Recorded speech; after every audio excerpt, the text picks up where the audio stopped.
Assalamualaikum warahmatullahi wabarakatuh.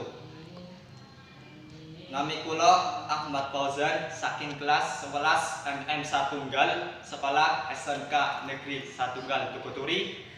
Guru piwulang Bapak Edi Setiono. Kula badhe nampilaken serat Wedotama Bubuk Gambuh. Samangka ingsun tutur sembah catur supaya lumuntur tihin raga cita jiwa rasa kaki ing kono lamun ketemu